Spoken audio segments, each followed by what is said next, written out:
கிறிஸ்துவுக்குள் பிரியமான சகோதர சகோதரிகளே, இயேசு கிறிஸ்துவின் இனிதான நாமத்தில் உங்கள் அனைவருக்கும் என் அன்பின் வாழ்த்துக்கள்.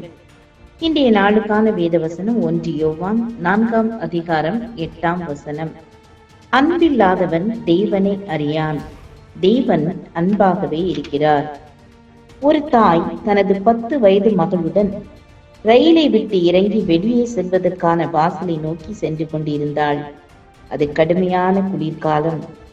ஒரு வயதான பிச்சைக்காரன் குளிரில் நடுங்கிக் கொண்டே ஒரு சிறிய பாத்திரத்தை நீட்டி பிச்சை கேட்டுக் கொண்டிருந்தான்.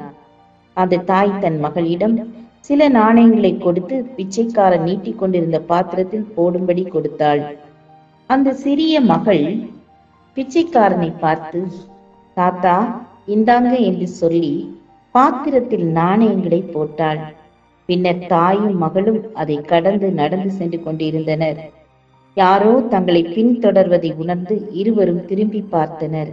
அதே பிச்சைக்காரன் தங்களை நோக்கி வேகமாக வருவதைக் கண்டு அந்த தாயார் என்ன வேண்டும் என்று கேட்டார்கள். அம்மா, இன்று வரை என்னை தாத்தா என்று யாரும் சொன்னதே இல்லை. ஆனால் உங்களுடைய சின்ன மகள் என்னை பார்த்த அன்போடு தாத்தா என்று அழைத்தாள். மீண்டும் ஒருமுறை என்னை தாத்தா என்று அழைக்க சொல்ல மாட்டீர்களா என்று கண்ணீரோடே கேட்டாள். ஆம், எனக்கு அன்பானவர்களே, இப்படிப்பட்ட நம்முடைய அன்பான சொல்லுக்காக, அன்பின் செயலுக்காக லட்சக்கணக்கான மக்கள் ஏங்கிக் கொண்டிருக்கிறார்கள். உண்மையான கிறிஸ்தவ வாழ்வில் அன்பை வெளிப்படுத்த கற்றுக்கொள்ள வேண்டும். உளையான சேற்றில் கிடந்த நம்மை தேவன் தமது அன்பின் காரணமாக நம்மை தூக்கி எடுத்தார். தேவன் நமக்கு காட்டிய அதே அன்பை, அதே கரிசனையை நாமும் ஒருவருக்கொருவர் காட்ட வேண்டும். நம்முடைய வாழ்க்கையில் மிக சிறந்த கலைகளை, மேன்மையான விஞ்ஞானத்தை கற்றுக்கொள்ளலாம், மேன்மையான இடத்தை அடைந்து கொள்ளலாம்.